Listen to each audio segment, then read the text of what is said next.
Hello and welcome, it is Aleisha, this is the vegan remix, and I wanted to do something a little different today. We're going to go over the bare minimum, the basic things you need to start baking in your kitchen, because for some people, baking is daunting. I don't even know where to start. You want to get started, you want to make your own sweet treats at home, but how on earth do you do it? Well, I'm going to tell you. So, I've got my little list here, and I'm just going to go over some of the basic things. There are 5 things that I'm going to tell you today that are pretty much, not must-haves, but, pretty much must-haves. You kind of need them to bake, and these are very simple, and as soon as you have these things, you can pretty much make, I don't know, if you pick one item, because the first things first, you need something to bake whatever you're baking in, right? So if you pick a recipe, if you pick cakes for example, you can make so many different flavored cakes with just one cake pan. If you decide you want to make cookies to start off with, because it's quite a big investment if you're going to buy a cookie pan, a cupcake pan, a cake pan all at the same time. I'm not telling you need to do that. I'm telling you to pick something to start off with and then slowly build up your collection. And then you can be like, today I want cookies, I'm gonna make cookies. And then another day be like, actually cupcakes sound good today, I'm gonna make cupcakes. But to start off with, just pick one. And then you need to have that one piece of equipment to be able to bake in your oven. When it comes to greasing and things like that, you can get away with just grabbing a paper towel or a little bit of butter with your fingers and rubbing it around. It will stick maybe a little bit, but if you wait until it's completely cool, it'll come out no problem. So baking paper isn't a big need. That moves on to our next thing. You need something to be able to mix this batter or cookie dough or whatever you choose to make in, which means you need a series of mixing bowls. Now, you can get away with just one. However, I think it is best to potentially get a set if you can, so that you have a couple of different sizes. If you're not aware, mixing bowls can come in different sizes like this. This is a set. I have a glass set, which you've probably seen. It has a very small one, a medium one, which I tend to use the most, and then an extra big one, which is like for big batches of things. Yeah, so to put in that bowl, you need to be able to measure the ingredients. To measure the ingredients, I recommend either a digital scale, which you can get for quite cheap. I think there's some at the warehouse for like $20 and under New Zealand dollars. Or you get a measuring set. You get measuring cups or measuring spoons, depending on what your recipe calls for.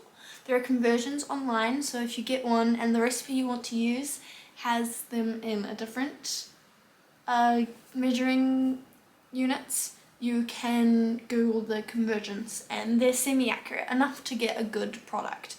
In terms of baking professionally, it is highly recommended that you use grams because it is much more accurate. However, if you're just baking for people at home, cups work just as well. When I say grams, I mean like grams or pounds, I think. The American equivalent. It's just much more accurate to use a weight or a mass measurement than it is to use a area measurement. And then back to the recipe. The 4th thing that you need is a recipe so that you know what on earth you're doing. Now, this can be daunting to find. Like, you can search it, you put in what you want in Google and a whole page, like 100 pages of the same recipe show up, and it's hard to know which one to pick. I recommend picking well-known recipe books and starting off there, and then as you bake more you'll get an idea of what is needed and what is not, so you can have a quick flick through the ingredients and be like, this doesn't look right, and then you don't pick that one. But that takes a little bit of practice. So to start off with, I would recommend your favorite cookbook or your favorite cooking person that you know is reliable and you trust them. I would start with theirs. I do have a couple recipes on my channel if you want to check those out and you think I'm a reliable source.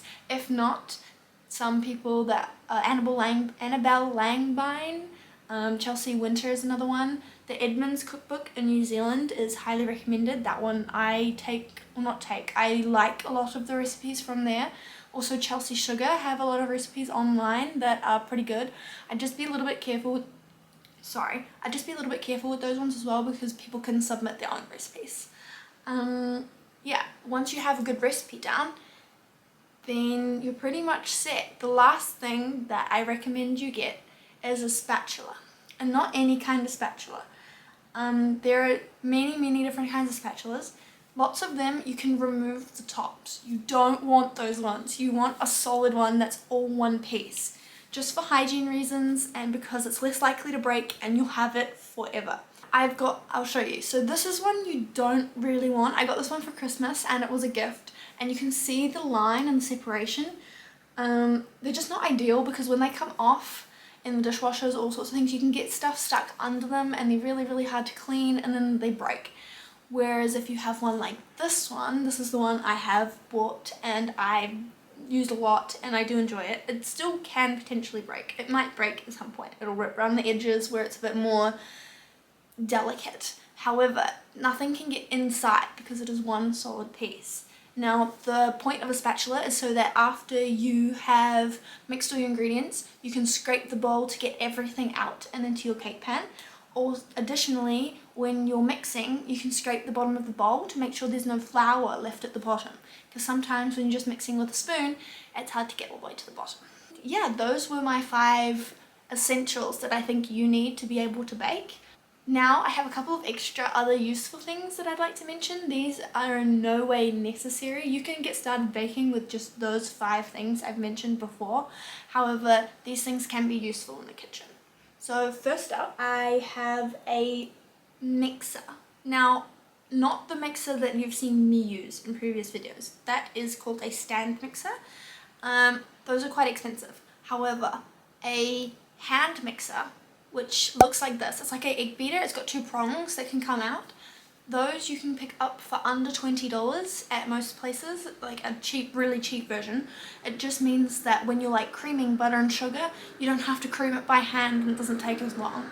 I do think it is an incredibly useful tool. However, you can beat butter and sugar by hand, so it is not necessary by any means. Another thing that is useful is baking paper, and cookie cutters, if you're doing cookies, can be useful. However, you can totally shape those with your hand, so again, not necessary at all. But I want to say thank you so much for watching. I hope this was helpful, and I hope I have convinced some people to get started into baking, because it's not as scary as it looks, I promise, and you will enjoy being able to bake cookies whenever you want in the comfort of your own home. So, I hope you've enjoyed. Thank you so much, and I'll see you on the next video, which should be a baking video. So,